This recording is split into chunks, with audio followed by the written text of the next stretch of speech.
Good morning, everyone, and welcome. And Jim, thank you so much for hosting us here at this incredible Boys and Girls Club. I was super excited as we pulled up because I knew we were coming to one of the many facilities you have. How many do you have here in D.C.? There's about 15 right here in Washington. 15. So I knew we were coming to one of the great Boys and Girls Clubs. I didn't realize we were coming to the one that Arabella and I have been to many times volunteering. So I recognized some of the students and teachers, and it was really incredible. So I experienced firsthand on a personal level what we saw evidenced again today, just how incredible these programs are in terms of exposure for the next generation and also preparation in terms of job readiness, which is really the mission of this council regardless of age, whether you're a mid to late career worker or whether you're that next generation of American workforce, of which I see some of you ladies and gentlemen back there. It's all about acquiring the skills needed, whether they're hard skills or soft skills, to do the job and to find a pathway that you love and can be passionate about. So we saw that on full display here today, and I really thank you for hosting us and welcoming us. And I especially thank the students and educators who we met today and who joined us here today. This is our board's third meeting, and I want to thank all the members for their incredibly hard work. The working groups have met more than 24 times since our launch. So each of you at these meetings and outside of these meetings are bringing such tremendous value and expertise to the table each and every day. Since our last meeting, we've had a lot of good news coming out of the administration, given our pro-growth policies that are driving a strong economy and really critically inclusive growth in this country. Americans are earning more. Real median income increased to $63,000 in 2018, the highest level in over 2 decades. And amazingly, and my co-chair, Secretary Ross, who will be speaking in just a moment, the census came out with a report just last week, which was incredibly exciting to our administration and should be exciting to everyone, which is that income inequality in this country is finally decreasing. Incredibly important as wages rise, as more and better jobs are created, inclusive growth is being realized, which is a core mission of ours. Incomes are rising, and in 2018, the poverty rate fell to its lowest level since 2001, with historic lows for African Americans and Hispanics. Most new hires of prime age working adults are minorities. Women, specifically African American women, are predominantly driving this trend, which is awesome. Under this administration, for the first time, college-educated women are the majority of the college-educated workforce in our country. And young women are increasingly enrolling in STEM-related coursework, which we know and heard today is really foundational for most jobs of the future. There's no such thing as technology jobs anymore. Every job involves technology to some extent. In fact, during 2018 and the 2019 school year, the number of female students taking AP computer science increased by an astonishing 32% in 1 year. Moreover, students from historically underrepresented groups increased by 29%. We have prioritized access to STEM education from the earliest days of this administration. The growing use of technology across many sectors of the economy, including AI, synthetic biology, robotics, make it critically important that all Americans have the STEM skills necessary to be competitive and to remain competitive. I also wanted to report out on a few new federal actions taken since our last meeting. In July, we celebrated the 1-year anniversary of our Pledge to America's Workers. Our goal was modest when we initially start, but as is true of everyone at this table, we like to swing for the fences, and I am incredibly excited to share with all of you that over 350 companies have signed our pledge, committed to creating over 13 million, close to 14 million new opportunities in the form of skills training, apprenticeships, on-the-job learning. That is close to 14 million individual lives impacted. And then think about the multiplier effect within those families and communities. So it is an enormous success, and we're grateful for all the private sector employers and industry groups who have joined us in this commitment to ensuring that our workforce is and remains the best in the world. The Department of Labor also proposed new rulemaking which would establish high-quality, industry-recognized apprenticeship programs, or IRAPs, another major milestone in our effort to expand apprenticeships, especially to industries where the apprenticeship model really hasn't thrived. The Council of Economics Advisors released a report assessing the evidence on the performance of government employment and training programs, finding that many of the programs, unlike the private sector or locally driven alternatives, lacked rigorous evidence on improved wage and employment outcome for recipients. So we can do better on a federal level, and that's by connecting with industry to ensure that any of our programs align with the in-demand work that exists in our countries and importantly, filling those job vacancies. Finally, we had the second annual summit at the White House for artificial intelligence, where we brought together hundreds of stakeholders to discuss the promise of AI technologies. This follows the President's executive order announcing development of an American AI initiative, a strategy that includes training a workforce capable of using AI in emerging occupations. And this is something we're starting internally, looking at our own workforce, the government, the country's largest employer, and how we're using AI and teaching AI skills to our own workforce. And this is something I'd like to thank Chris Liddell, who joins us here today and knows all of you, for his great leadership on.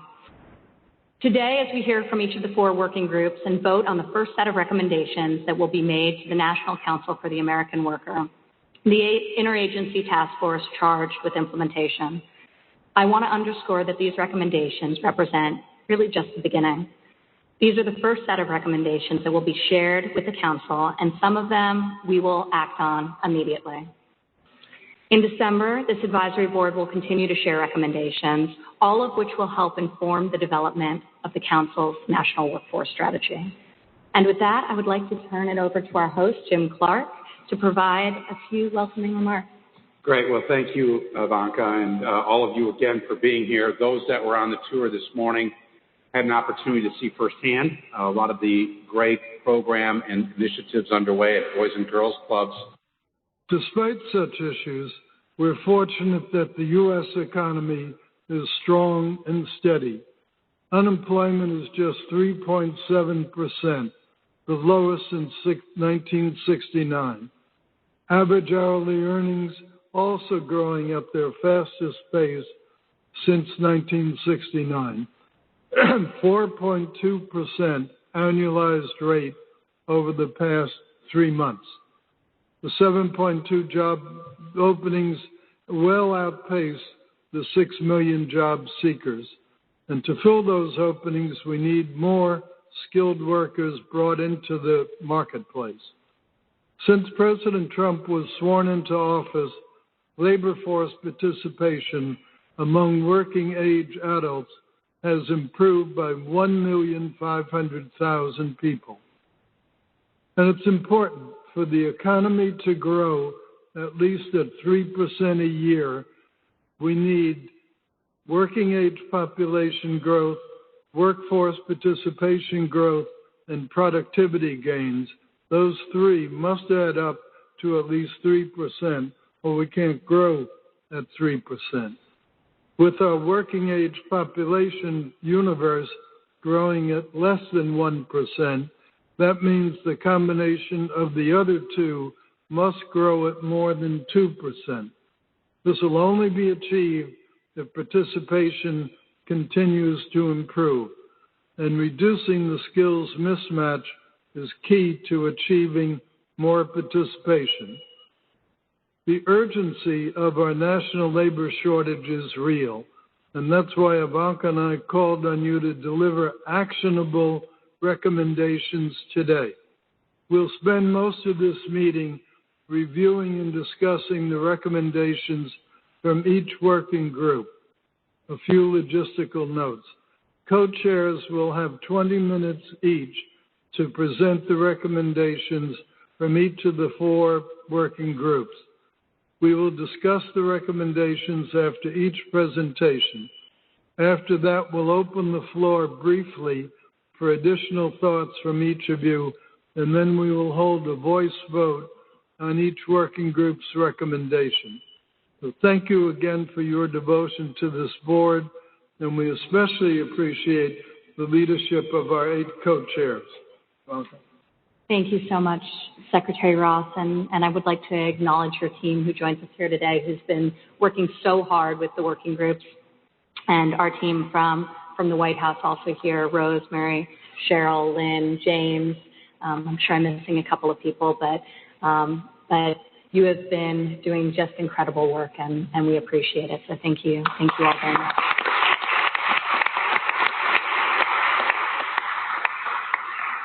And with that, maybe I'll ask Ginny Rometty to kick us off and share with us the recommendations from the group that is spearheading our campaign to promote multiple pathways to career success. Thank you, Ginny.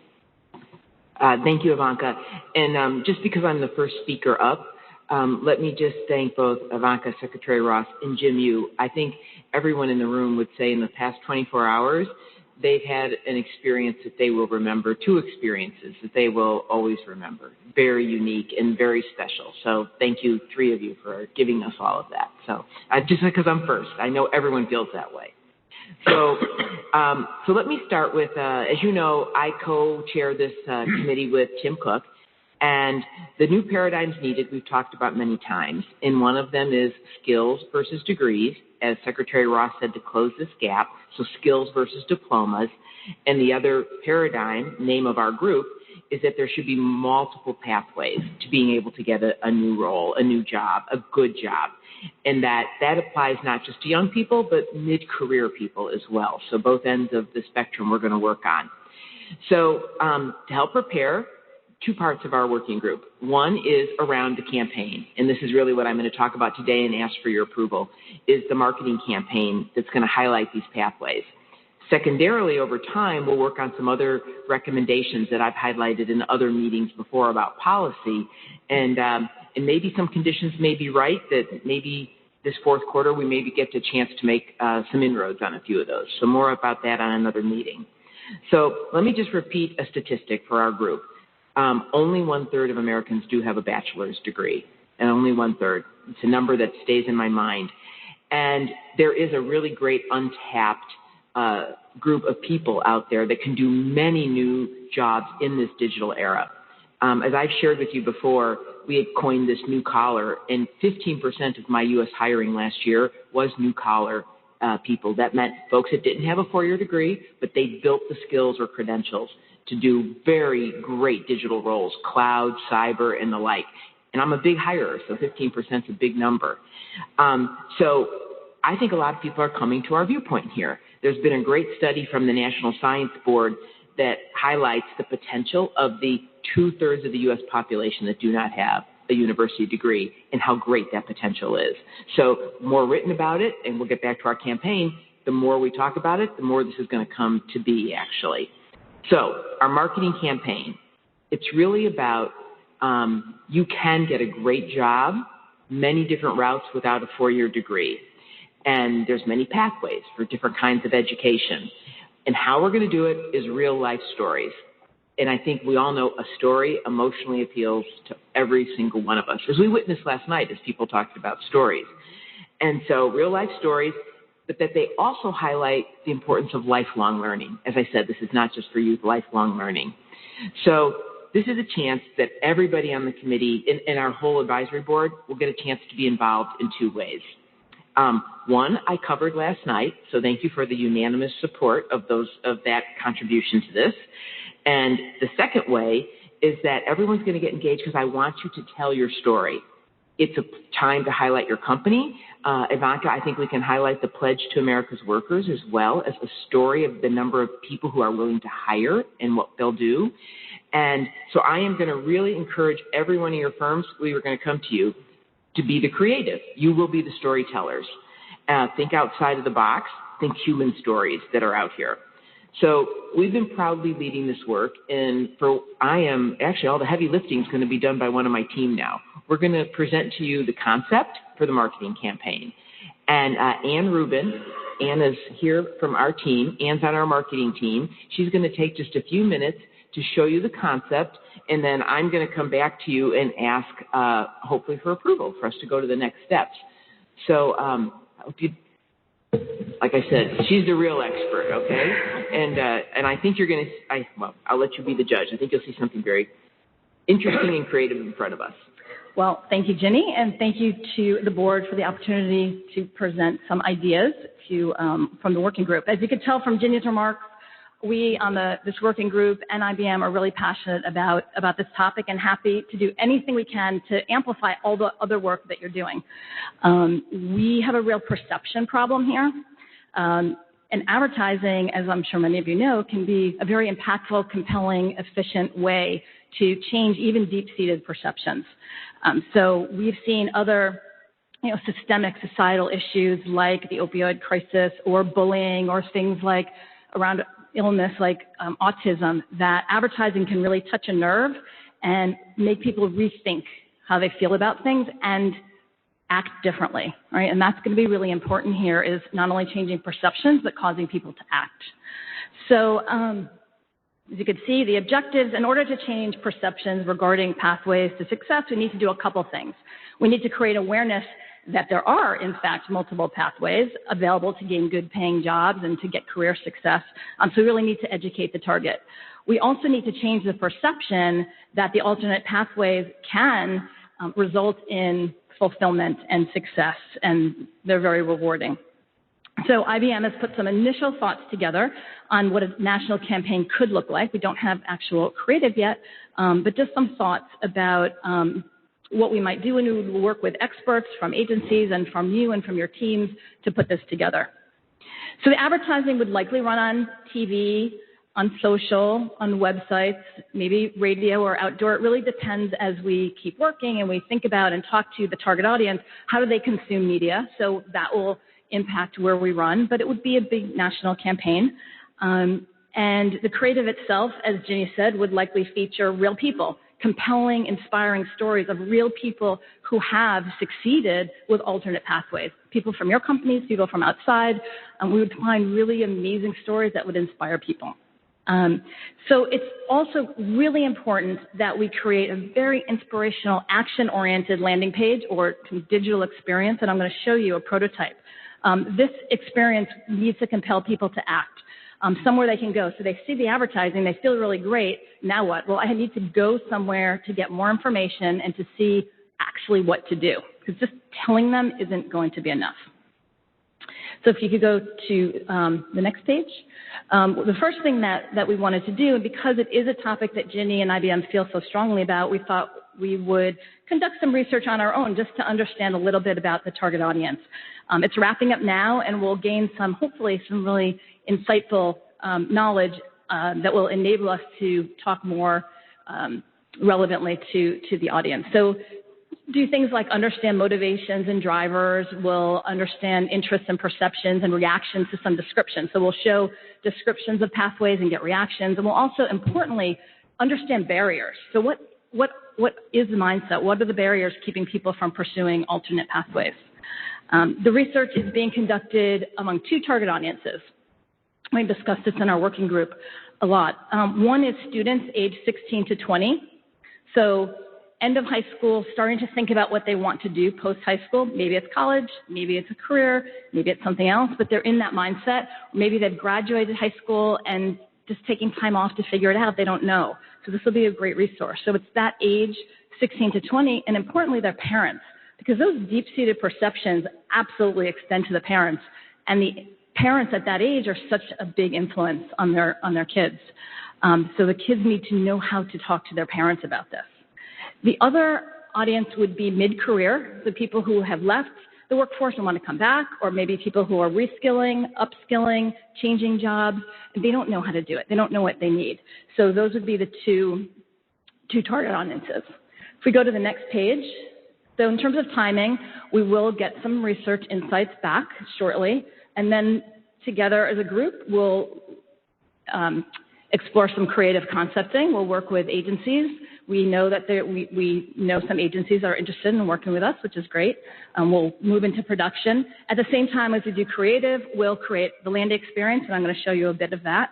We'll all work together. As Ginny said, it's all about the resources that we all have to make this really rich. And then we'll create an influencer marketing plan, and I'll be ready to launch in January. After launch, public relations will be really key here. Earned media is going to be critical to getting the word out. And then, of course, we'll monitor the campaign, evaluate, adjust, optimize as we go. So as we get market results, we'll keep fine-tuning to make sure it's as successful as possible. So if a campaign were to launch, if we were to move forward, we would want to do an interactive landing experience. This is just a prototype that we put together just to help explain what we're thinking about. So you can see, if you go back to the previous page, there's two areas. I'm a student or I'm ready for a career change. So that is the two different audiences. So there'll be a place for both people. So if you click on I'm a student, you would maybe get some facts. If you go to the next page, you might see some, the first thing you might do is take a quiz, because maybe kids just don't know how to think about this. So how can we really compel them to think seriously about what they have going for them, what they know, what they're about, what they like, and help them pick a path? So if you go one more, go forward. You might take a quiz. Maybe you answer 10 easy questions, and then you'll understand, oh, well, I think that community college might be right for me, or an apprenticeship might be right, or this kind of certificate might be right. So they'll take the quiz, and they might look at some real stories, as Ginny mentioned, real people, real stories, in different categories. If you click on one, you can see things like the job they have, the path they took. So this person's median salary is $64,000 through an apprenticeship, not through college. And so you really can see, now this is made up, right? Source, made up statistics, right? This is made up, but it's the kind of thing we'd be able to get and be able to communicate. If you go to the next one, there's all kinds of places. Each of these would link out to other resources. So whether it's vocational schools, online learning, and again, you all have programs that would fit into these buckets. So when you click on these, we'd all be able to, there's a wealth of resources that we'd be able to share with the students. Okay, then this would be maybe find some inspiration, some videos. These happen to be IBM related, but it wouldn't be, it would be all of us contributing. And then at the bottom, maybe encourage employers to sign, companies to sign the pledge, and see who understands, see who gets it. Maybe, people will want to work at these kind of companies. And then some resources. So you can see it's action-oriented. It gives people things to do. It gets people inspired, gets them motivated, and we definitely would need to work together to bring this to life. So one of the most effective ways to move forward is to work with a company like the Ad Council, a partner with the Ad Council. So the Ad Council, one great thing, one benefit. So we worked with the Ad Council. We did the She Can STEM campaign, and I know Ginny talked about that in the last meeting, and they do all kinds of public service campaigns. And the great thing about working with the Ad Council, the benefit is they are not nonprofit, and they get donations from media companies. So they get free media from TV stations, websites, all kinds of publications, outdoor companies, radio stations, and then they use that free media for campaigns, ideas, topics that they feel are really important. So this could be on that list to get free media. Now, there's other costs to doing a campaign, of course, but that is the most costly thing, the media. And when that's donated, that's a win. So that's what we have today. If the board approves, we'll move forward and we'll create an amazing campaign that will be seen by millions. And we thank you for the time, and hopefully you'll approve the recommendation to move forward with a privately funded campaign working with outside organizations, such as agencies and the Ad Council, that consists of advertising, influencer marketing, public relations, and a landing page. Thank you. Good. So we'll take questions. Thank you, Ann.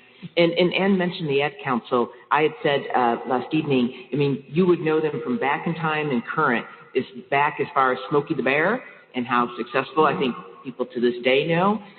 She Can STEM, I gave you the statistics.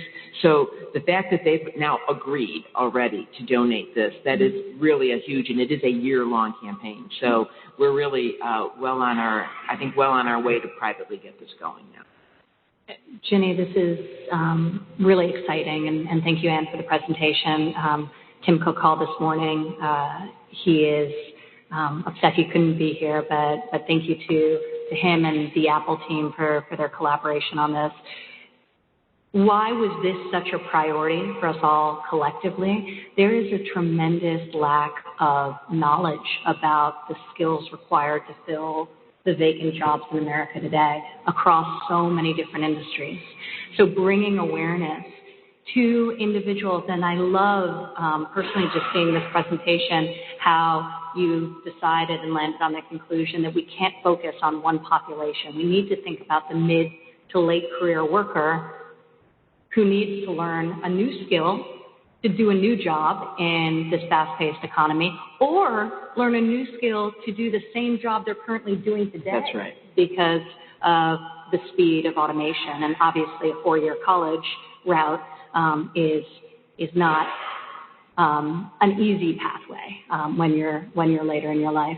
And focusing on the next generation and the upcoming generation, and allowing people to make smart decisions based on their passions and priorities. So the aptitude testing component, I think, is great.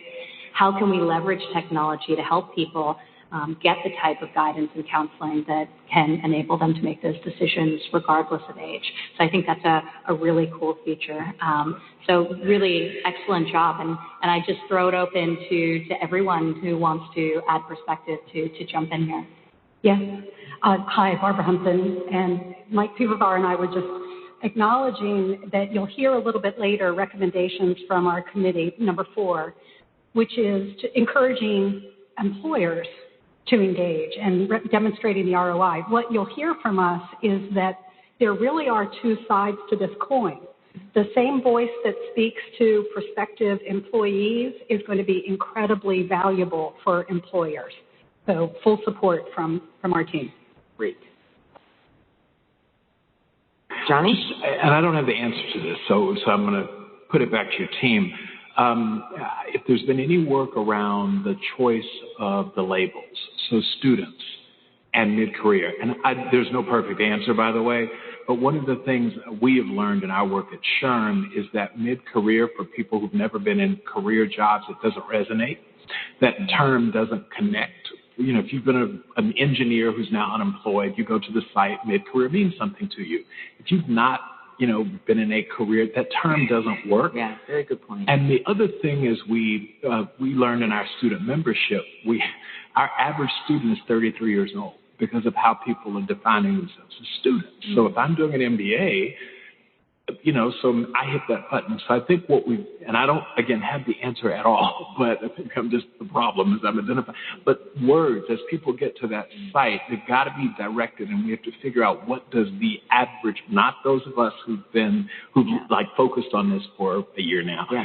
So just a thought, and I don't know. No, don't be shy about that at all. That is why, normally I'm so bent on action. I'm like, we have to do research, and I think they're right to finish this research now and get, whether it's the wording, the labels, what will draw people in, because we really are talking different segments. So I think it's a very well-made point that mid-career, and you've done plenty of research, so we'll connect up with you. Very good.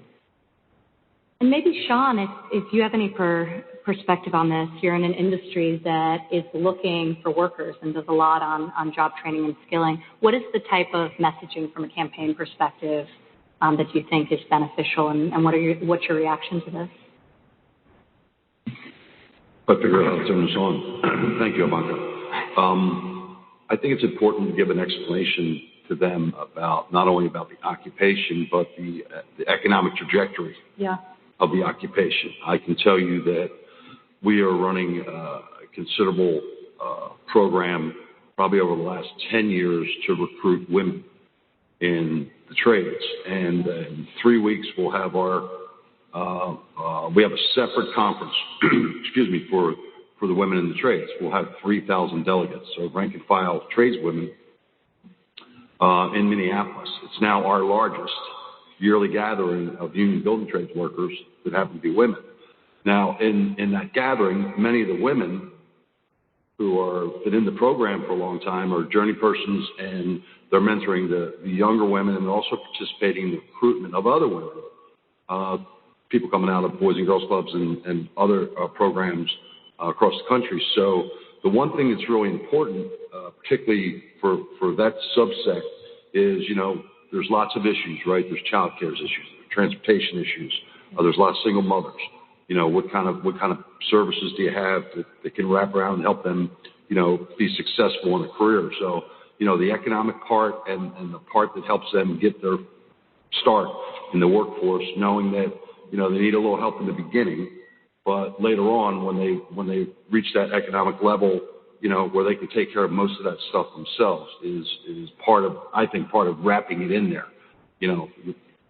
A career is great, an occupation is great. My youngest daughter is a clinical social worker therapist. Okay, her economic opportunity is pretty limited in that occupation. I wish she'd be an operating engineer or electrician. Be a little easier on Dad at this point, but letting them know, here's the start and here's the finish. And in the construction industry, as many people know, once you learn the skill set, you can become an entrepreneur. You've worked with all these family businesses that start as a tradesperson or woman, and they get a certain amount of expertise, say, I want to be in business, right? So I think it's important to let them know where that path leads in that career, and what the economics look like, the potential, like you said, 64,000 medium income now in the country. What is it in these occupations, so they know? Really helpful. And we're going to have to move on to the next working group, but if anyone else can I get an endorsement? Jump in quickly. Yeah. Yeah. Can I take an official vote to proceed? Absolutely. Is that as we close our working group? And can I add just one quick question or quick comment on this point? I think the group talked about this, but I think it's important to recognize this is also not about the first job. It's also about the next job. That's right. Because it's also addressing the fact that I think the average tenure of job has declined 10% just in the last 5 years, and that 40% of the current workforce is also going to change the job within the next year. So I think the overall working group was also addressing the fact that it's not just the first job, it's the next job, because that is what, in fact, individuals are going to plan for and expect. And so that'll be kind of integrated into the kind of messaging around that. So I just want to add that from the perspective of the working group. Thanks, Scott. And Ginny, I think what we'll do, just for the sake of time, you know what? Since you may have to leave a few minutes early, why don't we vote on this one, and the rest of the working groups will save till the end and do a vote on each of them at that time. And I commit to, given so many people have done so much research and the like in this room in their own, just as Sean was describing the great work, we will touch base with everyone to get from their knowledge, not just our working group. So we'll be sure to do that. So may I have a vote to all in favor to proceed? Aye. Voice vote? Aye. Any concerns of a nay? Then thank you. And thank you to my working team on behalf of Tim Cook and I. Thank you. Thank you so much for your hard work on this. Really incredible. Up next, we have Governor Holcomb and Bill McDermott, who are the co-chairs of the working group entitled Increasing Data Transparency to Better Match American Workers with Jobs. So if you want to take it from here, gentlemen. Sure. Good morning, one and all. Thank you, Ivanka. Thank you, Secretary Ross. Thank you, Jim, for having us. Great to have met all the young men and women earlier today. I would say probably could speak for Governor Reynolds as well. If they come to Indiana, they're hired. Skip the resume part and all this discussion. A big thank you also to Bill McDermott and your entire talented team for coalescing and adding so much value to our topic of discussion, and for that matter, folks on the advisory board who also chipped in a lot of counsel to get us where we are right now and to produce. Bill will talk about this a little bit more in detail, but the white paper and specifically about the interoperable learning records, as some of us discussed just last night, obviously, data-driven decision-making is not just but probably the most important key to identifying what someone's skills are, their experiences, and where that could ultimately lead to. So we focused our attention primarily on 3 fronts, making sure that we were breaking down the workforce data sharing barriers, building an individual's record that accurately, again, describes someone's skill sets, their experiences, and their insights and instincts, something that properly captures the whole evolution of someone's path, and then improving skills-based occupational ontology. And so all that went into taking into account the benefits, the background, and recommendations for these, we're calling them ILRs, but this gets to the point that we have discussed this as words do matter. We got to connect. We got to know our audience. And so oftentimes when I'm, deep into this, I sound like I'm back in the Navy with a lot of acronyms and longer words that aren't going to actually resonate with the folks that we're trying to connect and bring into the fold. So we've kept that front and center. Just know that this has almost become second nature in Indiana, and why we're so passionate about this, and why Kim Reynolds and I discuss this at length every time we get together. But we have currently in the state of Indiana e-transcripts for all of our high schools. It's an actual data file that can be forwarded on throughout someone's career that meets all the national and open consensus standards. That work is currently right now being extended into our post-secondary space, so that's an exciting bit of progress back home in our state. We were also the first state to scale up our work with Credential Engine, and that's over 3,000 certificate and degree programs from Indiana's public 2- and 4-year institutions. Obviously, this is a big, important step when organizing what we're doing and all that goes into it, all the plans for the competencies from other programs that will be added as well. And lastly, we've been aligning these competencies at our public institutions across 30 credit hours of core coursework via our statewide transfer general education core program. And we're aligning other competencies across our next level jobs program, which has been designed 2 August ago to kind of get the bureaucracy out of it, get the resources directly to the employers and to the employees. Since we launched that, we basically are telling employers and employees, you put the time in, the state will pay for it. We've had over 510 businesses take advantage of that and certify or credential over 7,200 specific employees that have gained those certificates.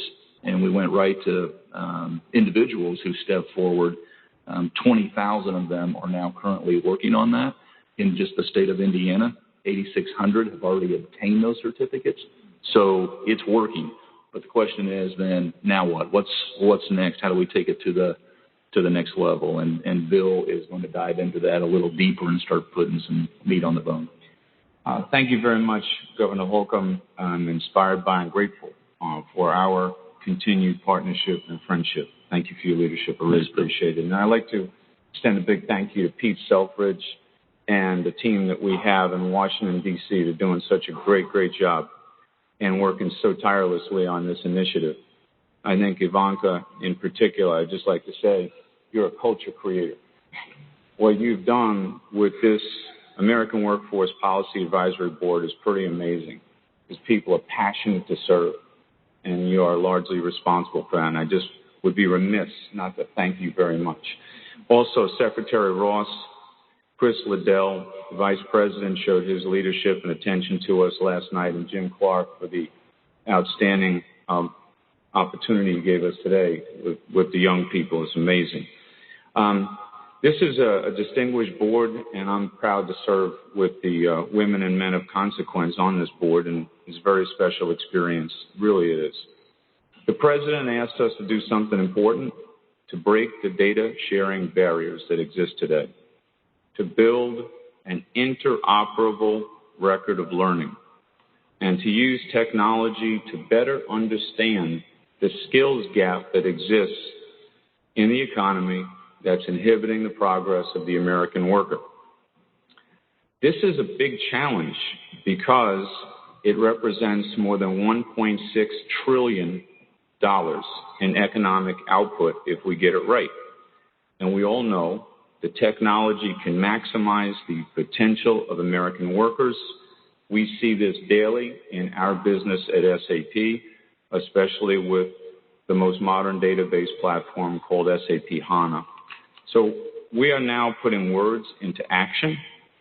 There's endless benefits of a simple, effective, and easy-to-use interoperable learning record.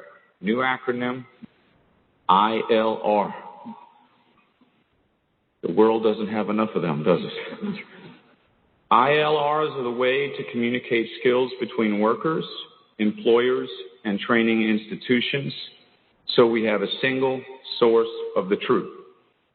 We're presenting a white paper, and this white paper will offer all the key milestones in our effort, and it will give you a clear guide to the development and the adoption of the ILRs, or the Interoperable Learning Records, of more than 160 million individuals, more than 6 million employers, and we will be able to track in real time more than 700,000 credentials of the workers.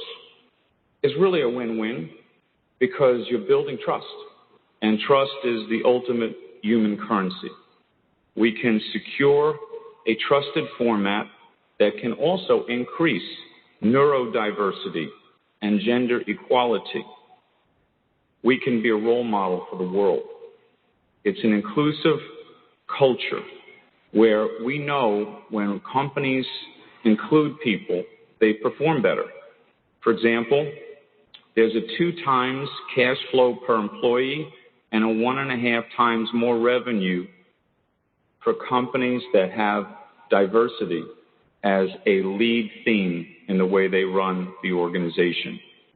With experience data on top of the interoperable learning record, we can essentially further predict where we need to go in the future because we're no longer relying on the databases of the past.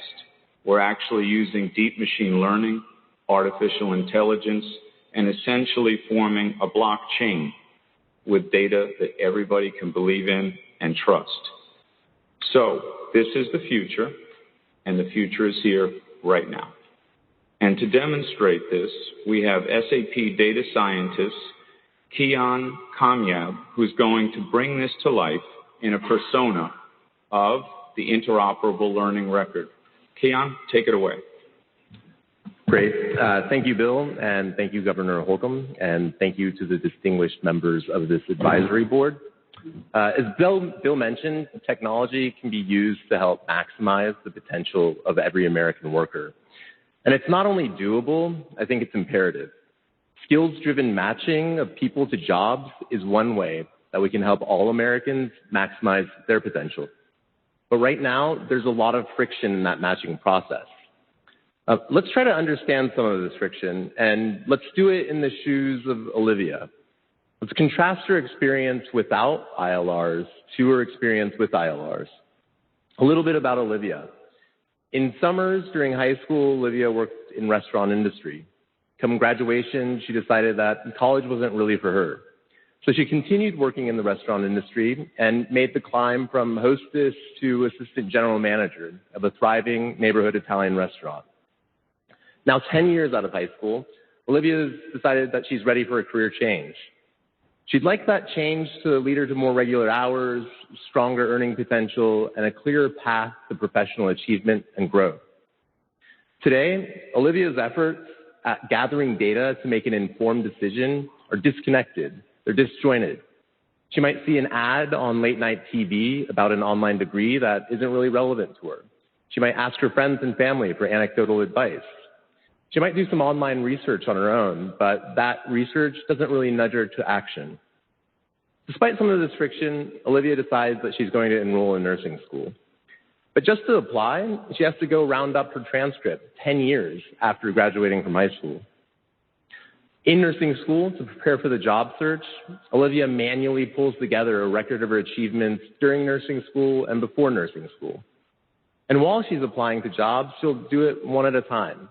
She'll send her resume to an employer, and if they even see that resume, they'll spend time and money just verifying that she has the credentials she says she has. Olivia's pretty good, so she still gets the job despite the odds. And on the job, she learns a lot, she grows a lot. But a record of all of those strides, if it exists, is siloed away in her employer's HR system. So when it comes time for Olivia to make the case that she's ready for a leadership opportunity, she has to manually document all of the evidence of her on-the-job learning and present it to her boss.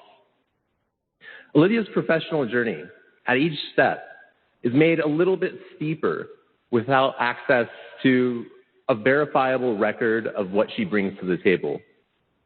If we could advance to the next slide. So let's contrast this to a future that I don't think is very far off. First, Olivia decides that she's ready for a career change.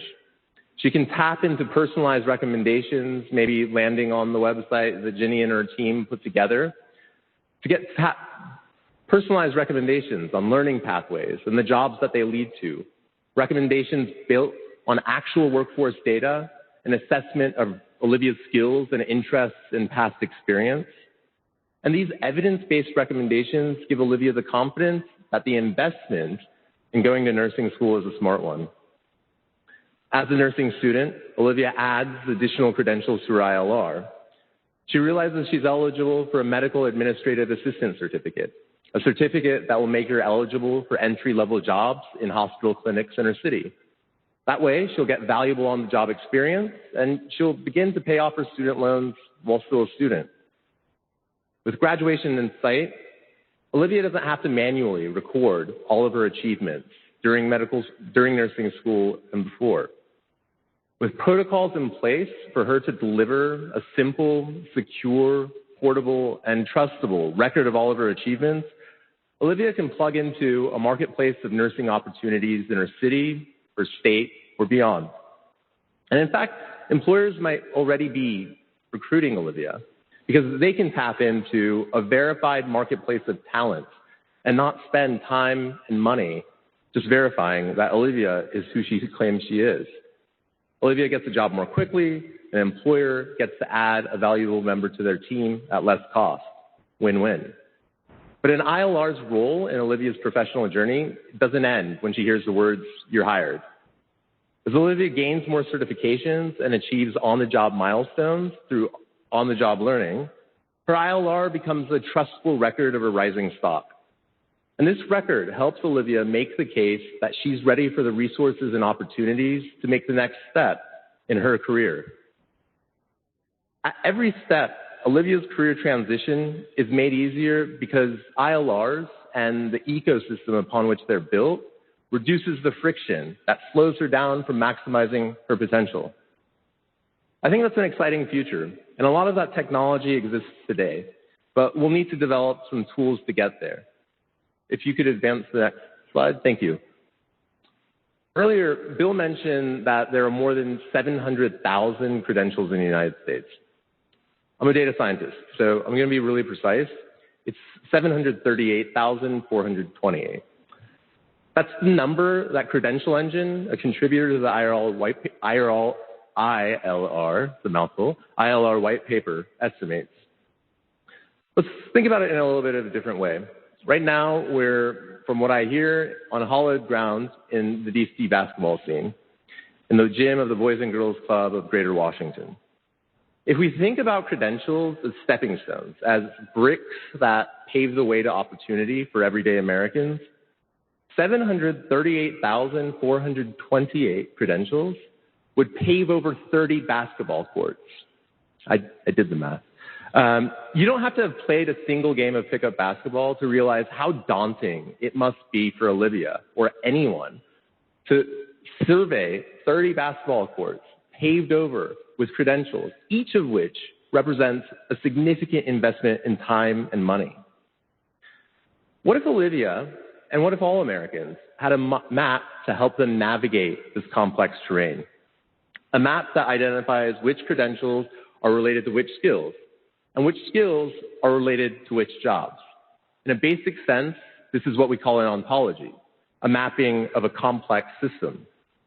What if in addition to this map, we had a set of protocols that gave us an intuitive way to interact with and communicate about credentials in a trust-based way? A set of protocols serving a function like those that make the internet or browsing it a common experience regardless of the computer you use or the browser you prefer. Now, imagine that we also liberate data on the American workforce that's right now siloed in federal, state, and local governments, the private sector, and the education space. With a map to navigate the meaning of these data and protocols to give us an intuitive and trust-driven way to interact with these data, we have a basic outline of an ILR ecosystems foundation. And on this foundation, we can build the tools that will empower Americans to navigate the complex web connecting credentials, skills, and jobs. We have the technology to achieve this today, right?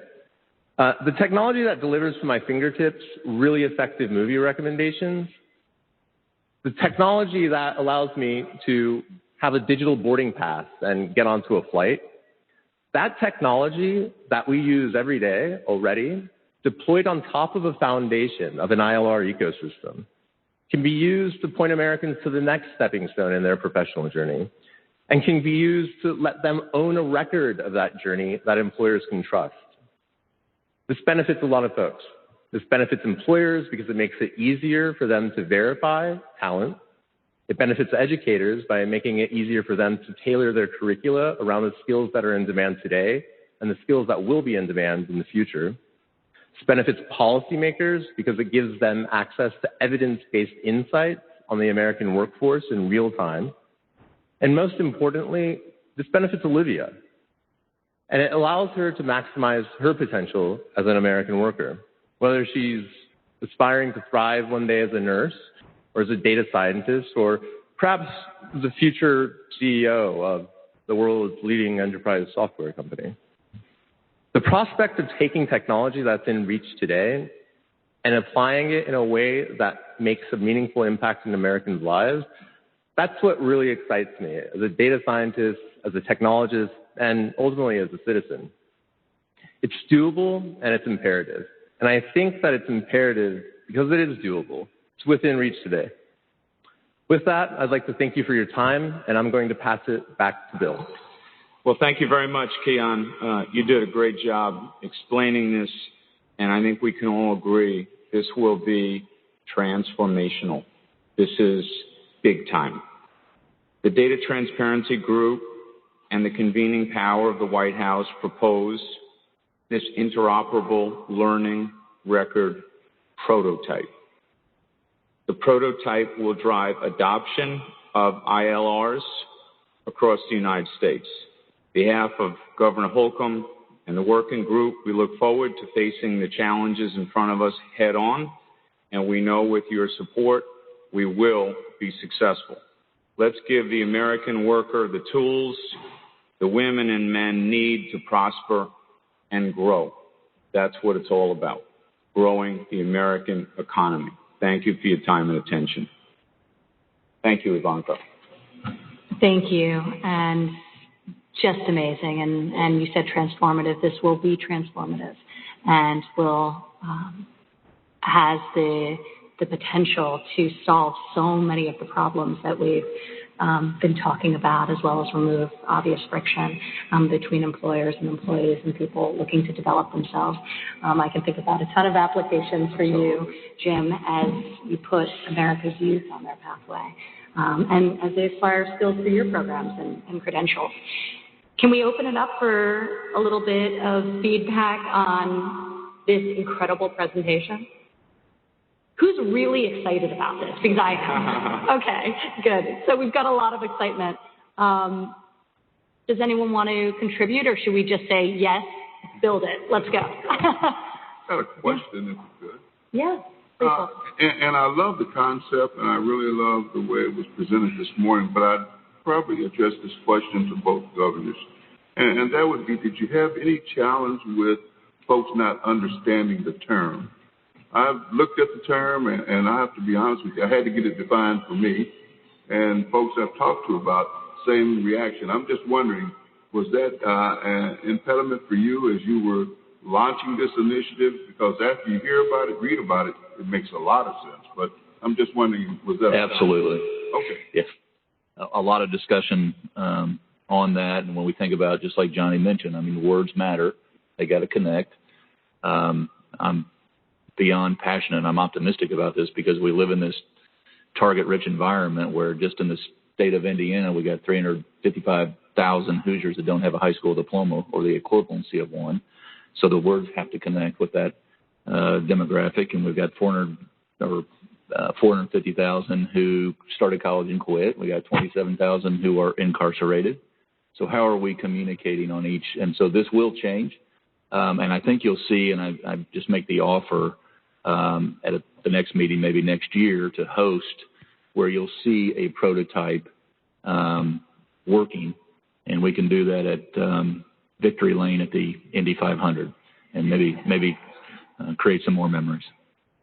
That would be a great way to celebrate. You know, several of you have made personal references.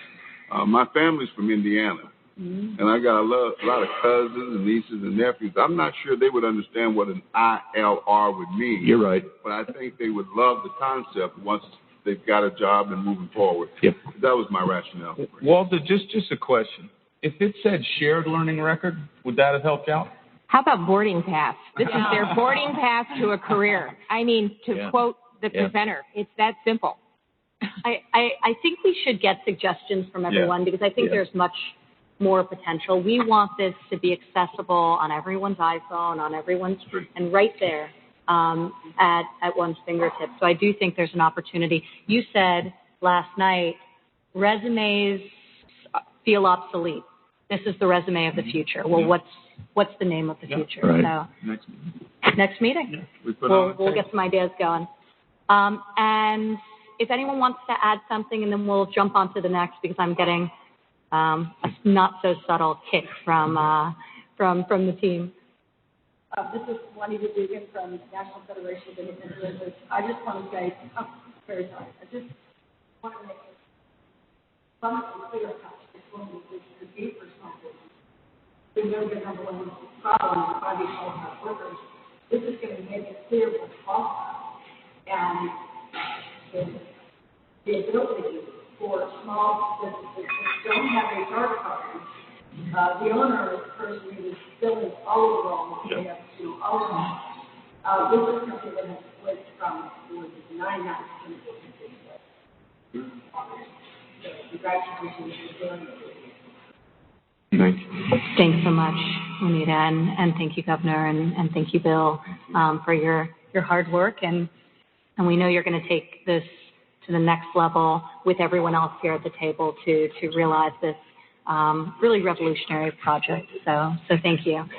With that, I'll hand it over to Johnny Taylor and Al Kelly from Visa, and they are going to present their recommendations on the third pillar around modernizing candidate recruitment and training practices. Thank you, Ivanka. And I'll do this again since last night Rosemary wasn't in the room, but I really want to give a big shout out to Rosemary. I mean, she's been such a trooper as we've worked through the details in between meetings. So thank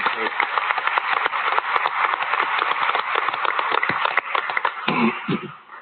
So at the end of the day, I'm going to cut to the chase so we save a little bit of time here. At our last meeting, we discussed the need for improving labor force participation and helping both unemployed workers, a defined term. If you've not been looking for a job in a while, you're no longer unemployed, although you technically are unemployed. We want unemployed workers and those people who are no longer looking for a job. We want to help them succeed in work. We know there's dignity in work. if nothing else. Put aside the money, there's just dignity in it.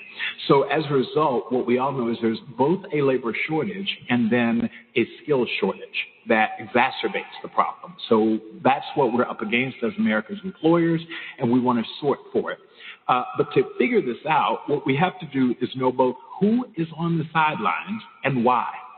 And then also, where are they located? Because it's not enough to say, as I mentioned last night, that we have a lot of people who are looking for jobs if they're not in the places, if we don't know where they are. So what we've committed to do, Al and our working group has committed to do, is to better identify underutilized talent pools, target their education and skills training, and then optimize the linkage to them wherever they are. That's ultimately what we're trying to do.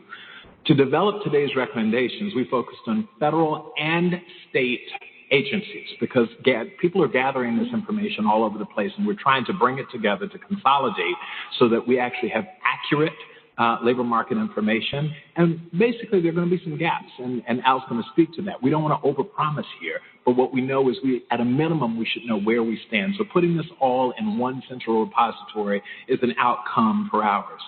Along this way, we've met with the chairman of the Bureau of Labor Statistics, so this wasn't just nilly-willy. We all actually brought experts in, and the president of the Economic Innovation Group. This is a group that rethinks economic development. We're trying to tie those workforce development and economic development tied together.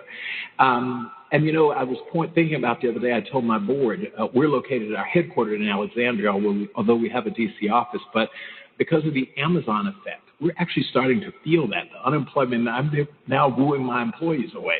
And so I need to figure out where are those people who really want to work in the DMV area. And if I could really target them, then we could help bring them back into the workforce and solve for my employment needs. So that's really what we're all trying to do.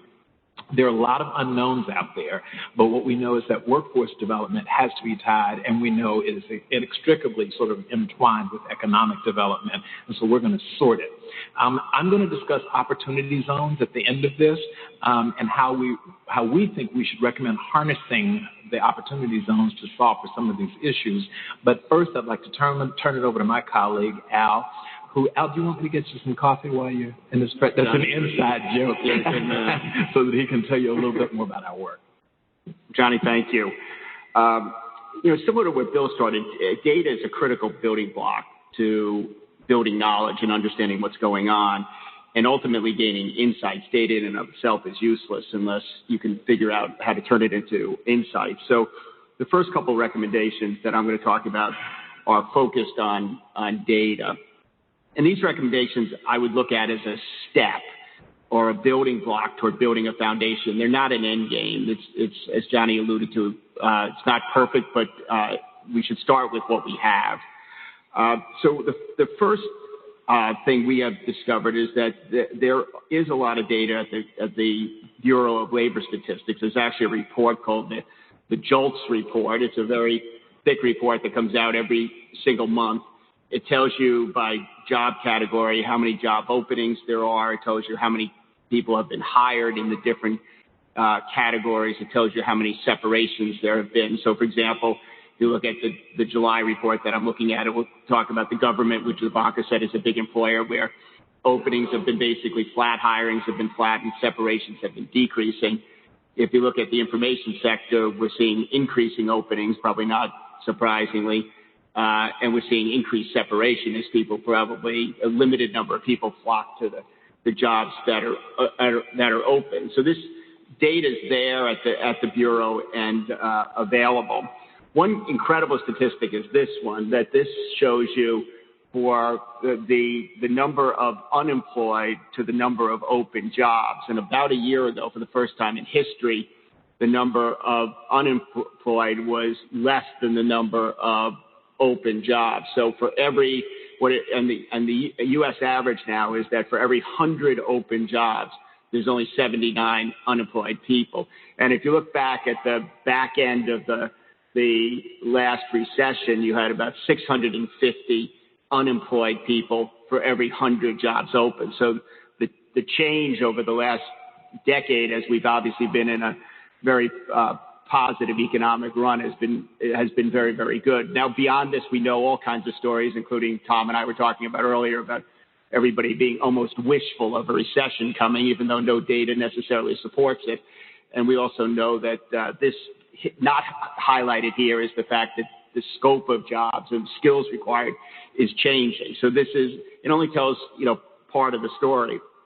But recently, BLS, or the Bureau of Labor Statistics, has started to look at this data a little bit more granularly and has been looking at it at the state level. So if you look at this chart, what it shows you that there are 44 of the 50 states where the number of unemployed is less than the number of open jobs. There are 6 states, primarily you see that in the Southwest and up in the state of Washington, where there's only 6 states where the number of unemployed people actually exceeds the number of job openings.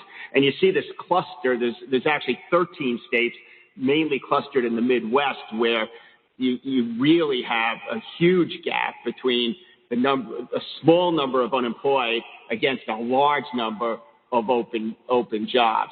And this look at it at a state level is relatively new. So that really the first recommendation that we have is to actually ask the Bureau of Labor Statistics to actually push on this work to the next level and really try to determine, as they look at their data set, how granular can we really get? What can we do to make the data more accessible, more useful on a day in and day out basis? That said, I will point out that it's not perfect. I look at the job categories in this JOLTS report, and I think they need some refreshing over time. They're really not representative of what I think the job categories are of even today, never mind what the job categories are of the future. The other drawback of the JOLTS data, but it is what you have, is it's a look backward. And ideally, we need to ultimately supplement this with some data that looks forward, because looking backward only helps give you some sense of what has happened. But I think what is going to change, what is one of the driving forces of why this board exists, is the fact that there's going to be so much change. This idea of trying to unearth data and insights about what the world's going to look like going forward is going to be very, very important. So that's the first recommendation, is that we ask the Bureau of Labor Statistics to redouble their efforts here, look at how granular we can get. Let's find out all of the insights that we can possibly get out of this data, including its limitations, and that at least will guide us to what we have to do next as it relates to data. The second recommendation is that it's very interesting. Not only if you look at the federal level, but if you look at the state level, there's all kinds of data. And yesterday I went out, and because of the different people on the committee, I went out and looked at Iowa's database, and Iowa has a workforce development interactive employment stats database. Indiana has something called Stats Indiana, which is Indiana's public data utility. New York State has the Department of Labor spotlight on the New York State economy and a whole host of job reports. Washington, D.C. has a Department of Employee Services. So every state has all kinds of data. And so the core of the second recommendation is that we ask the Departments of Labor and the Departments of Education to come together and try to aggregate all of this data from around the country, from the 50 states. And by the way, at some level, and the District of Columbia, and in some states, there's data that goes down to the county level and further. We don't know, obviously, what all that data will tell us, or what insights, how useful it will be, what kind of insights we would get, but it's there, and it's available now, and we ought to try to figure out how to get the federal government to help us pull all of this together, bring it up a level, put it in a single database that we can do some exploration against, and see what insights that it brings forth for us. The bottom line is that this is not nirvana. The state needs to look backward as well, although in some cases has at least current indicators of what's happening in different parts of the state. But I think by pulling this data together, we'll have a view of what's out there, and then that can inform us where we need to go and look for other data to try to complete the picture, to have a real keen sense of what we might need to do. And by the way, ultimately be helpful to, this was insightful to me looking at the state-by-state thing and how it really does differ across America in terms of job openings versus unemployed people. So the heart of that second recommendation is to ask the two departments to bring all of this data from around the country together so we can see what insights we can get. So with that, let me turn it over to Johnny to talk about opportunity zones in the third recommendation.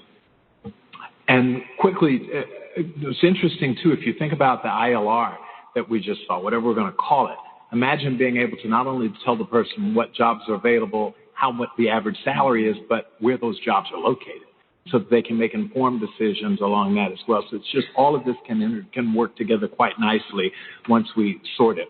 The final recommendation that we have from the group is increasing what we're calling on-ramps to employment. And we're specifically focused on the opportunity zones. The next slide. I won't spend a lot of time. Most of us know what they are, but they're roughly 9,000, I think 8,800 plus, where governors, like the ones around the state, have identified areas that really are marked by typically, high unemployment, low education, low school. It's a bad situation. And these are areas where the people want to do better, but we can't. So we call them fragile communities. The opportunity zones have been identified. The governors are all off running, trying to tie the money and the opportunity with the people who want the opportunities. And that's sort of what this is. It's a match.com, if you will, from an economic workforce development standpoint. And that's what we think is an opportunity. It's still being implemented, but 2020 is a critical year for investment.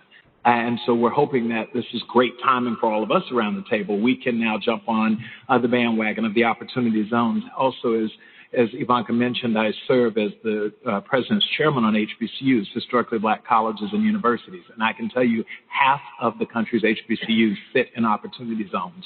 And so they are terribly excited about helping provide more opportunity, pardon the pun, but for people in those communities. The second slide, or the next slide, is we're talking about the share of prime age adults not working. And I was shocked at that number. When you just look at those numbers, 36% of prime age adults in opportunity zones are just out of work. And that's a shocking number, and the stats speak for themselves. But this is something that we've got to sort as we think about out of work, not working, want to work, and we'll sort through all of that. But we think this is an opportunity for us to focus on is the opportunity zones. Next slide. Educational attainment, when I talk about HBCUs and other minority-serving institutions as well as community colleges, the opportunity zones are frankly an opportunity there as well. It's not enough to identify the people who need jobs, but we've now got to skill them. And so the information that we're able to identify in the opportunity zones is helping us create better partnerships, public-private partnerships between higher ed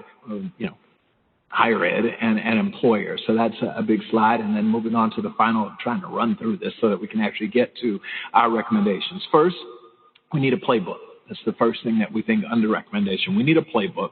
Communities are all over the country experimenting with cross-sector collaboration, and we have some promising examples to look at. The federal government, along with state and local governments, should create a framework, literally, to help communities as they examine how to develop entrepreneurship opportunities, expand apprenticeships, and accelerate growing companies. So more than just getting a job, some of these people need to be job creators. And if we can do that together, then we can actually create the opportunity that we refer to. The second thing is we have to prioritize existing, at the federal level, existing workforce development activities and align the funding. Right now, there's a ton of money being spent, but it's not aligned in a smart way. We've talked with both the governors, and there are just significant federal resources that are not being appropriately exploited for the benefit of the members in the community. So we're going to think about doing that. Opportunity zones give us that opportunity. There are already leaders in this space. The state of Maryland, it's supporting qualified businesses who want to expand in opportunity zones, and we know there are at least 49 other examples. Lastly, we want to encourage corporate and philanthropic investment in opportunity zones. As with all of our workforce development efforts, this private sector needs to be a leader, not dragging. This is not a government program. We think that's the wrong way to think about this. And so if we all get together, we as America's employers, and we go into the communities with higher educational institutions, frankly, K through 16, so it starts real early if we want people prepared to go to the workforce. If we put this together and group in similar industries, et cetera, I think we can actually solve for this. Al, would you wrap this up? Thank you, Johnny. So the next step, while we wait for this work on opportunity zones and data efforts to advance, we're not going to sit idle. We want to focus on best practices in terms of talent recruitment, hiring and training. We want to figure out how to encourage skill-based hiring practices and needs that enable workers and potential employers to come together and try to match skills with jobs. We want to focus on what does the job posting of the future look like, and how do candidates prepare a resume for the future? What is that resume of the future? That when Ginny talked about a third of the people of bachelor's degrees. I mean, all of those people, that's what they lead with is their education. And we have to try to change the nature of how these resumes appear and are formatted, et cetera. The data transparency working group that Bill and Governor Holcomb are working on talked about the widespread adoption of interoperable learning records, or whatever we end up calling them after our determination of what the best words are. We believe our work ties very closely to that work. And finally, I think we want to, over the next number of months, start to explore how AI can help us in this space. I think technology and AI are both powerful tools that can try to help us and figure out how to match candidates for jobs with jobs that are open. So that's a little bit about what we'll be focused on in the coming months. So with that, Ivanka and Mr. Secretary, thank you. Excellent recommendations, Al and Johnny. Thank you. And I just want to open it up to reactions. Go ahead, Michael. Yeah, thanks. So I'm not a member of the working group, but I was so heartened to see the recommendations regarding opportunity zones. At the Milken Institute, we're spending a lot of time trying to make sure the initiative works as intended to get capital to job creators in underserved areas or fragile situations, as you mentioned, Johnny. Doing a lot of work. Can't mention it all here, but one that's relevant to this that I think dovetails perfectly with one of your recommendations is, as Ivanka and Secretary Ross know, we are already partnering with the White House, Commerce, HUD, and governors to do some events around the country that are upcoming. There is a hunger by local and state officials for a playbook. So, in fact, at the end of this month, so September 30th, October 1st, we're going to be going to Jackson, Mississippi.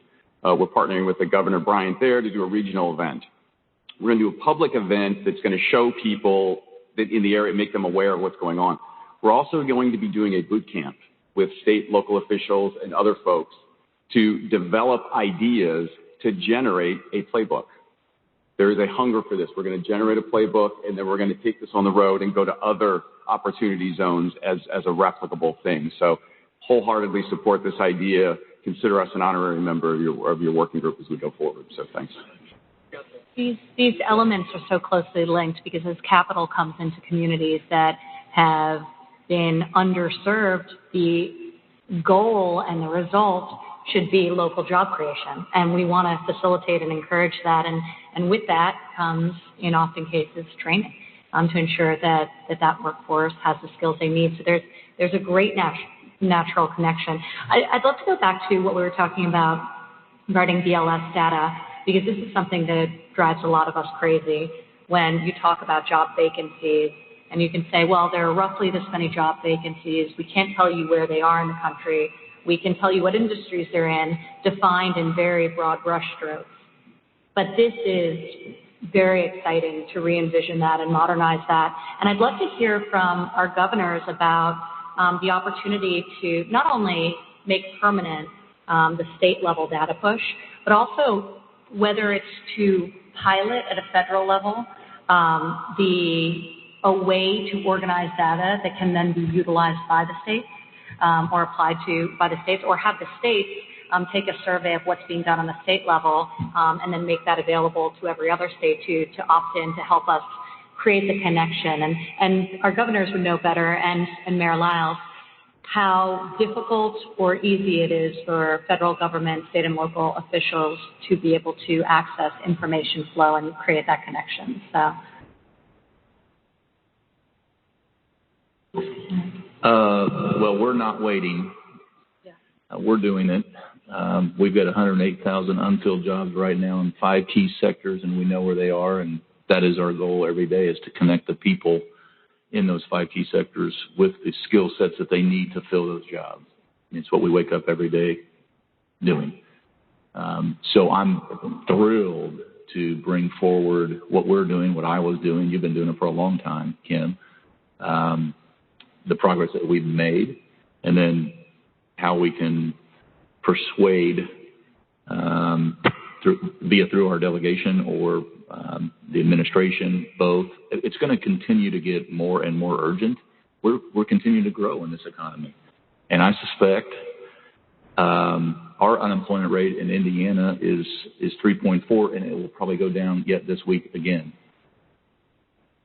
So I know what the national average is, but we're even more pressed. In Iowa, even less than that or more than that. Same thing. We're at 2.5. We've got 42,800 unemployed as of today. So we have a daily update on an app that industry can go to, every citizen can go to.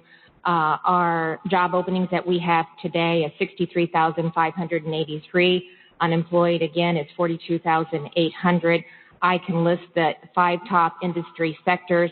I can go down a little bit farther on the app that we've been able to create with the data that we're getting, and I can tell you the top 10 employers and the number of job openings that they have, and then that connects to our workforce development site where they can post the resume, they can find out what they need. So the more that we can align this, and we need to align with the federal government as well, but sometimes working with BLS to pull the data down, it is not streamlined. We're not talking about the same thing, and there's a lot of frustration, I think, with my director of workforce development. So maybe we can coordinate with what the states are doing and sync that more coherently with the federal government. But, I mean, we really, to Eric's point, are trying to, and we know where they're at, we know the jobs, so I think every state, because of the need, is trying to simplify and collect the data to move forward. And I think the other governors would appreciate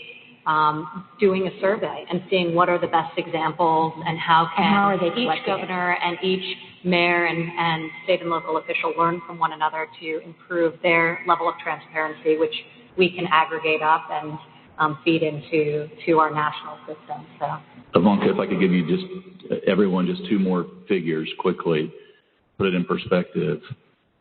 March of 2009, don't spend too much time there. It was a different time, obviously, but just in the state of Indiana, in March of 2009, we had 157,000 Hoosiers drawing unemployment insurance benefits.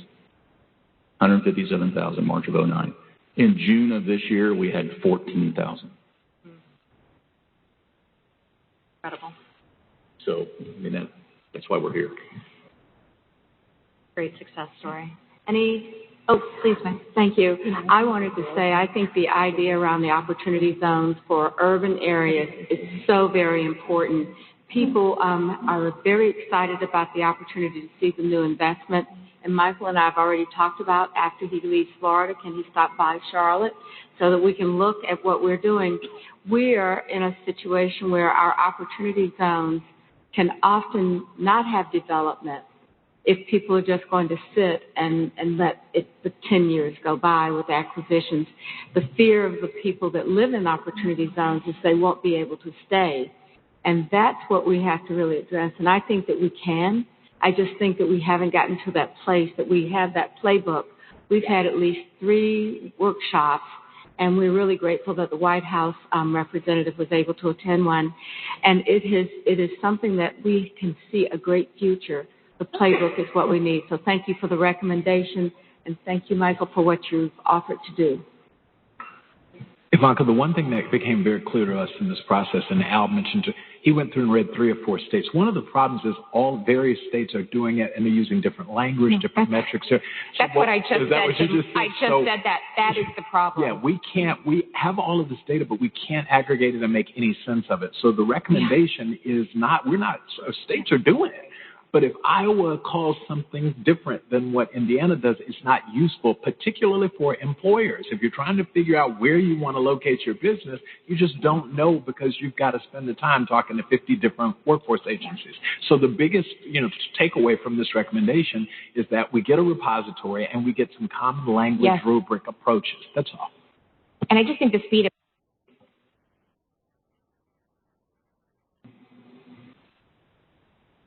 So we need another ontology. But no, that makes a lot of sense, and we'll start to implement that. So thank you, Johnny and Al, really thorough and an excellent presentation, and we appreciate it. And finally, because we're running a little tight on time, I'll jump to Barbara Humpton and Mike Piovar, who co-chair our working group on measuring and encouraging employer-led training investments. Great, and picking up on the theme of another ontology, that's going to be one of our recommendations. But it's really, really important and Johnny's been very consistent on this, no matter if it's at the state level or at the employer level, we need to make sure we have standardized definitions on things. And so we're going to be presenting that as one of our definitions. So thank you again, Ivanka and Secretary Ross, for your leadership. And Jim, thank you for introducing us to such impressive young men and women here this morning. It's been great. We've been working very hard since our last public meeting. You can go to the next slide. Just a quick reminder that our working group's been focused on increasing awareness of and providing better information about employer training investments. And within those two focus areas, we've been concentrating on three goals. Next slide. Expanding and enhancing the scope and functionality of the Pledge to America's Workers, creating a common framework for classifying training investments, and prioritizing the collection of national data on employer-provided skill-based training. So for each of these goals, I'm pleased to present recommendations from our working group to the board today. Our first recommendation is to expand the scope and functionality of the Pledge to America's Workers website. As Ivanka mentioned, the pledge has been successful beyond expectation. Members of the working group want to build on this success and make the initiative a true worker and employer-focused campaign. It's a pledge to workers by employers. To this end, we found consensus and therefore recommend 4 specific enhancements. And you'll see that some of these dovetail very nicely with the multiple pathways ad campaign. First, adding content on training programs, such as listing types of pledges according to an accepted definition of skill-based training, which will be our second recommendation. Second, showcasing the conversion of pledges to real training opportunities through company video storytelling, which will already be done due to the Multiple Pathways website, which will be great. Hyperlinking as appropriate to pledge company website landing page where skill-based training is discussed. And incorporating a map of the United States that indicates the geographic location where the main types of training are taking place across the country. So you can see with all 4 of these, it's making it more useful both for employers and employees.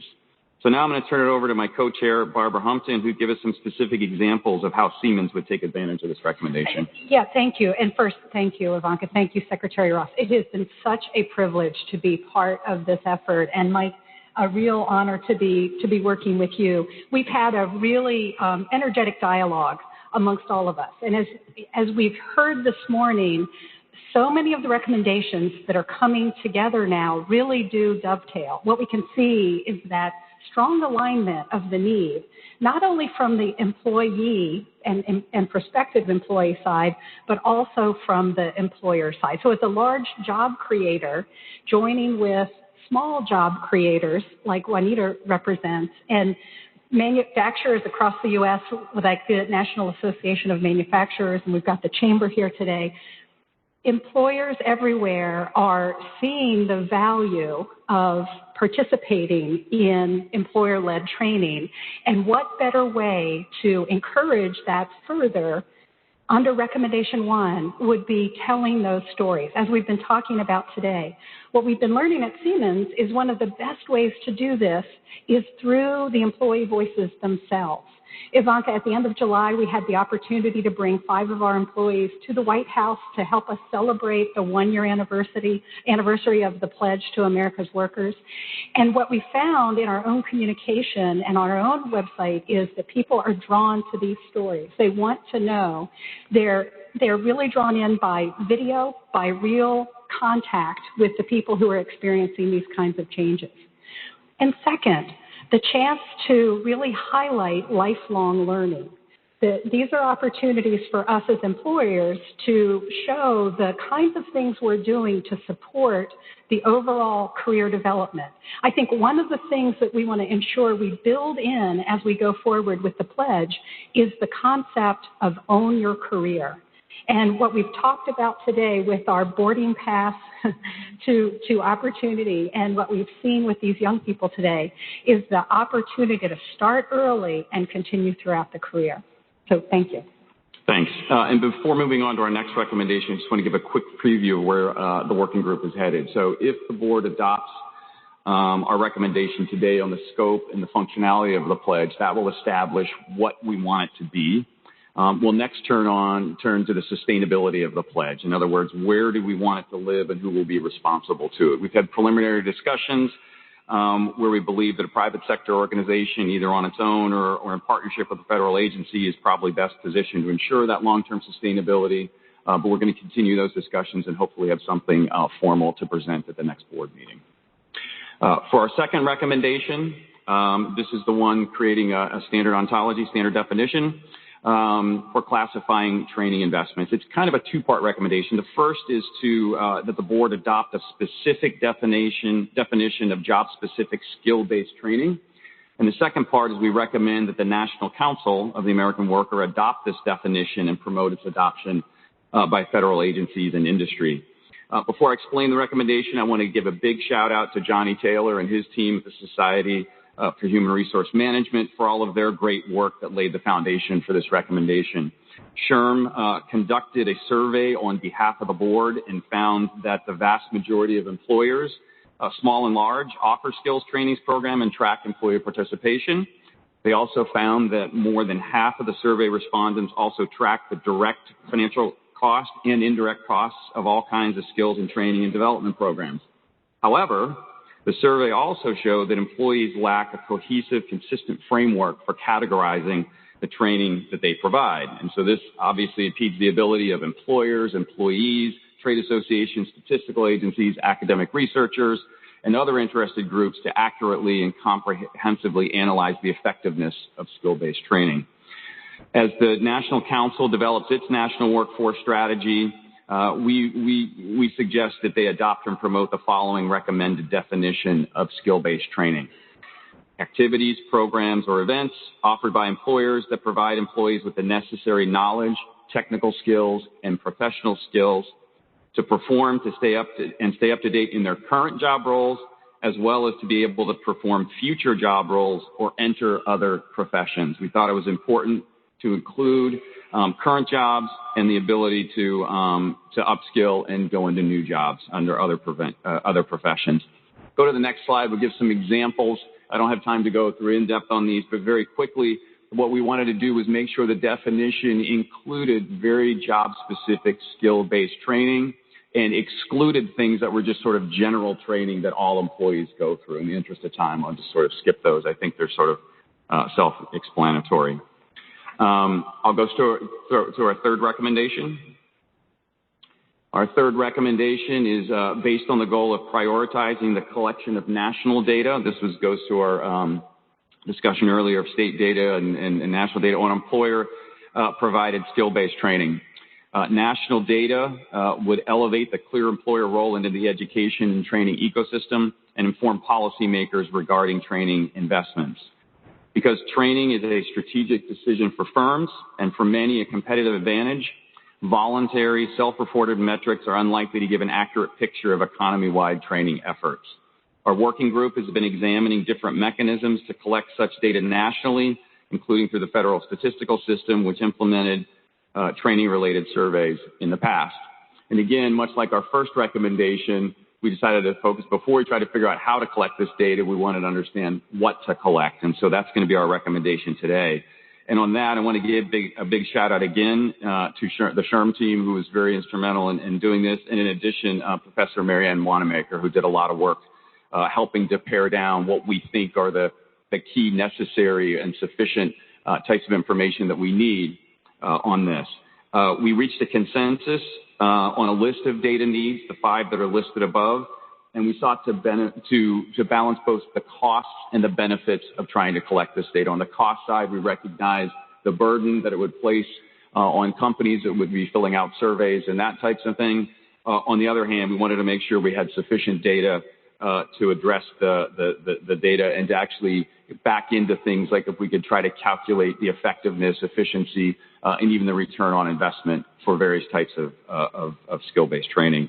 So our formal recommendation is that federal statistical agencies, principally the Census Bureau and the Bureau of Labor Statistics, and industry trade groups should prioritize the collection of those 5 major categories on employer-provided skill-based training. And so we thought these were sort of the key 5 that were up there. We want to know the incidence, the intensity, the key demographics, the financial metrics that firms are using, and then the productivity gains that are not captured by the metrics, the financial metrics that are there. So the direct financial metrics and some of the other gains. And then we can start looking at making comparisons and looking at return on investment and enhancements from these types of things. So, Barbara, do you want to talk about why you think these ones fit with what Siemens is doing and why you support the recommendation? For Siemens, yes. And also I'll just comment, I think this is central to the dialogue that is taking place about the purpose of business today. And Bill, earlier today you commented on the culture that, Ivanka, you're creating, with the kind of dialogue we need to be driving now in our national interest is one about truly understanding how our actions as job creators and the work we do to empower employees actually contributes to our own financial success, and that this becomes a virtuous cycle that helps drive growth for the economy writ large. Great. Thanks, Barbara.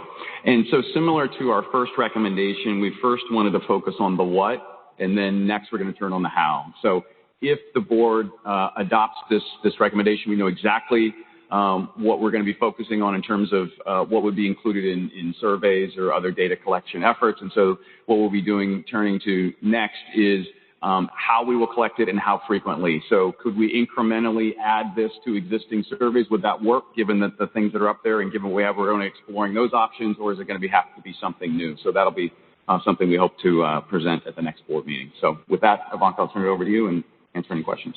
Excellent. Well, thank you, Barbara and Mike. And does anyone have any feedback on that, Secretary? Yeah, since census is part of commerce, we will try to do those 5 items that you have. I do have a quick question. All this data would be amazing to see the impact, because I do know that the amount of employer-provided training and the learning that individuals are acquiring could probably far surpass that which is even acquired in an academic institution. The question I was curious as to, has it been contemplated as to how the measured acquired competencies are actually being validated such that they become truly transferable and integrated into the wallet, if you will, such that, what almost is the employer version of accreditation. Institutions of higher ed have the benefit of, if this has been provided, then the students have acquired these competencies and these things, so they've been validated. How do we get that same thing for the individual so that it becomes transferable, even if it goes beyond the employer who provided it? So I don't know who. Yeah, let me start. And I know that there are companies like Maryland and Lockheed Martin, you're doing extensive work in this area. I actually think this part of the discussion is going to help raise the bar within companies. For a long time, we thought of employees as, a resource of the company, thought of it more as the things we're doing internally, and we're speaking in and amongst ourselves about the skills we need. We weren't necessarily focusing on the power of creating credentials that were recognized. But simple things like participating in registered apprenticeship programs at Siemens, that's been something that's been powerful for us because people do get a portable credential out of that. The micro-credentials that are now being offered through institutions like yours are now being recognized. I think the key now is to knit together the employer roadmap for those credentials with what will become part of the learning record.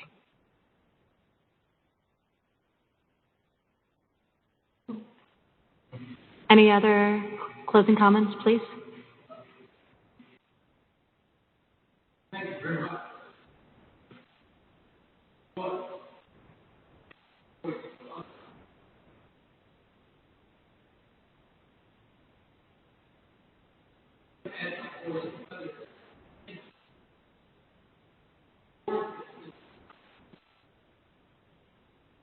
Thank you very much.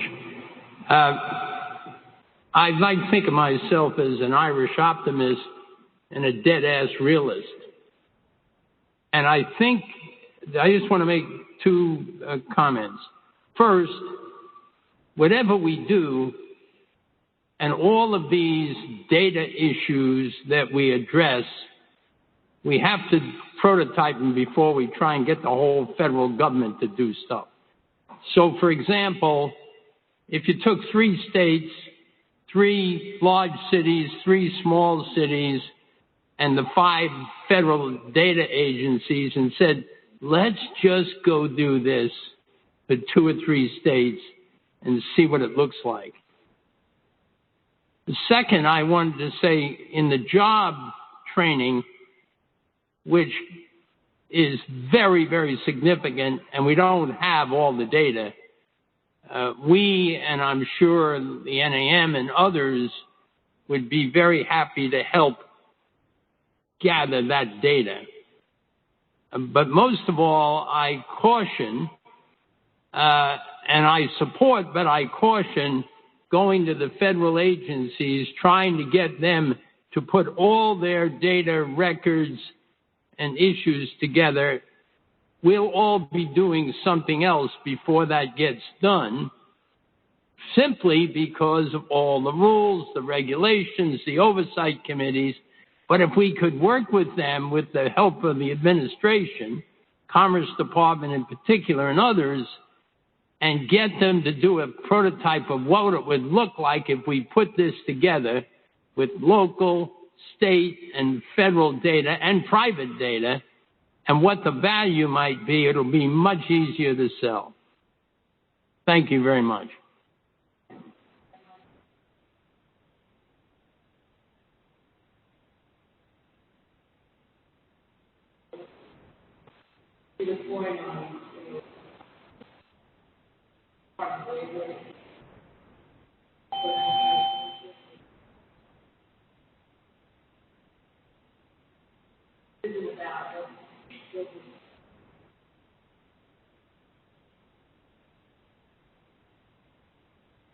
Couldn't agree more. Thank you.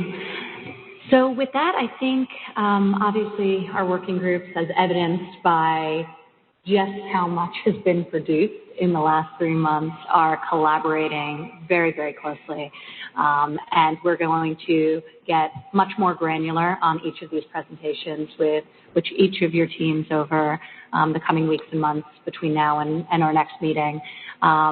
So if you haven't made a comment and have one, or you noodle on this and come back with an idea, we're looking forward to getting a full download from each of you following this meeting. But in the interest of time, I'd love to call for a vote on the last 3 working groups. We voted unanimously, including Walmart, Apple, and Home Depot, who have submitted their affirmative votes on all 4 of these categories. But let's start with data transparency and a vote to advance the recommendations to that working group. All in favor? Aye. Excellent. Modernizing candidate recruitment and training practices. Aye. Great.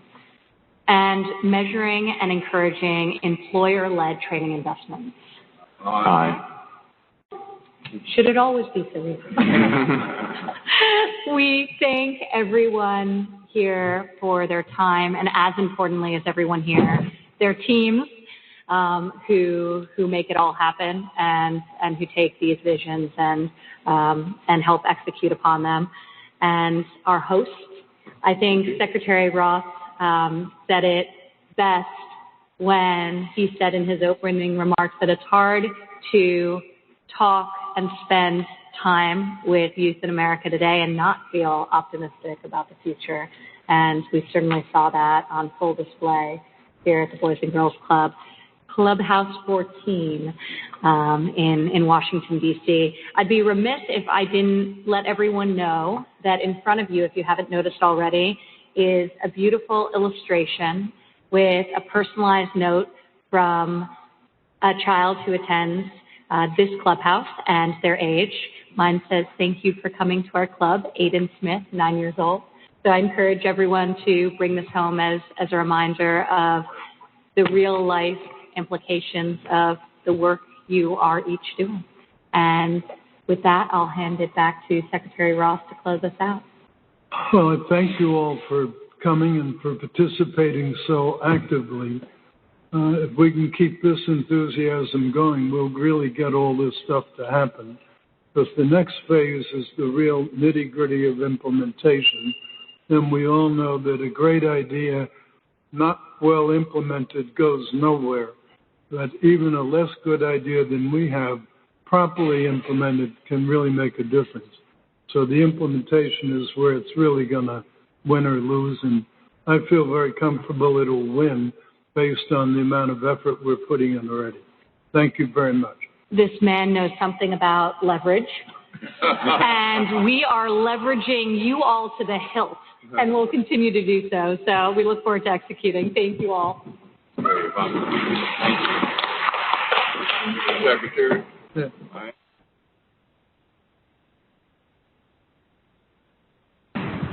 Ladies and gentlemen, thank you very much for joining us for this meeting. This will be the end of the meeting. Hanging up.